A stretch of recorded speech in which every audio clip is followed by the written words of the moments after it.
Números capítulo 23 comienza diciendo que Balaam le dijo a Balac que se levante aquí 7 altares y prepare 7 becerros y 7 carneros, y Balac lo hizo así.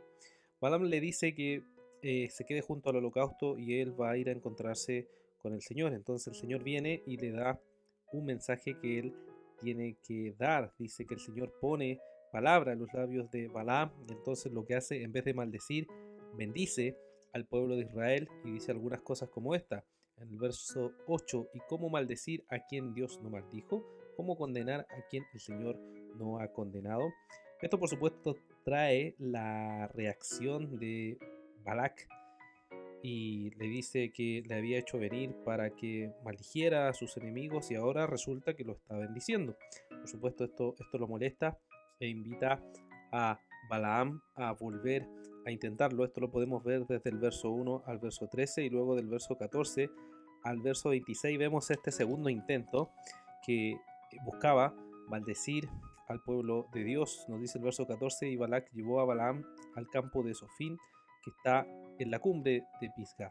Ahí edificó 7 altares, y en cada altar ofreció un becerro y un carnero. O sea, hizo lo mismo. Le dice Balaam: quédate aquí en el holocausto, voy a ir a hablar con Dios. Luego viene Dios y le pone las palabras en su boca, y lo que hace Balaam entonces es bendecir al pueblo de Dios. Y aquí enfatiza algunas cosas, como lo que dice el verso 19: Dios no es un simple mortal para que mienta o cambie de parecer. Si Él habla, ciertamente actúa. Si Él dice algo, lo lleva a cabo.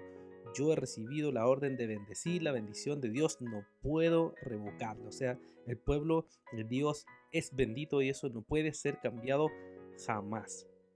Entonces Balak reacciona nuevamente y le dice: no los vas a maldecir, tampoco los bendigas. Está molesto frente a esto que está haciendo Balaam, pero Balaam le dice que no puede hacer otra cosa sino que el Señor le dice. Termina el capítulo desde el verso 27 hasta el verso 30, en donde vemos un tercer intento de querer maldecir al pueblo de Dios. Dice el verso 30: Balac hizo lo que Balaam le ordenó, y este ofreció un becerro y un carnero en cada altar. O sea, que hiciera lo mismo que anteriormente, y luego voy a intentar nuevamente maldecir al pueblo de Dios. ¿Qué es lo que podemos meditar, hermanos, acerca de este capítulo? En medio de todo este intento de maldecir al pueblo de Dios, vemos que en vez de maldecirlo es bendecido. En vez de ser atacado es fortalecido, mostrando que el pueblo de Dios estaba seguro.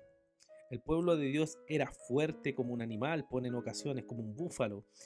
Habla de que Dios estableció un pacto con este pueblo y eso no cambiará.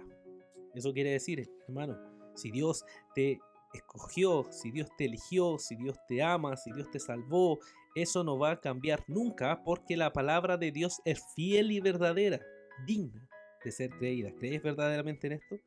¿Crees que el Señor te ha amado, escogido, salvado y te va a mantener así a través del tiempo hasta que llegues a la presencia de Dios? Ahora, la base de esto es que Dios es un Dios soberano. Y muy importante es recordar que Dios es un Dios inmutable, como nos decía el verso 19. Dios no es un simple hombre o un simple mortal para mentir o cambiar de parecer. No es como nosotros, que un día estamos bien y otro día estamos mal, que un día estamos de ánimo y otro día no estamos de ánimo. Dios no cambia, Dios es inmutable. Y eso quiere decir que lo que ha dicho, lo que ha decidido, lo que ha establecido, no cambia.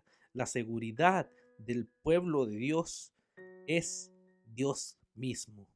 Dios es quien nos da la tranquilidad y la confianza de que si hemos sido amados, escogidos y salvados por el Señor, eso no depende de nosotros, porque está en manos de Dios. Y esto nos recuerda lo que dice el Nuevo Testamento en la carta de Hebreos, cuando nos dice que Jesucristo es el mismo hoy y por siempre. Esto nos recuerda que Dios va a estar trabajando en nosotros porque Él lo dijo. La iglesia va a vencer porque Dios lo dijo. La iglesia va a seguir luchando en este mundo hasta la segunda venida porque porque Dios lo dijo. La glorificación de nuestros cuerpos se acerca a ese día glorioso en que seremos transformados en un abrir y cerrar de ojos porque Dios lo ha dicho.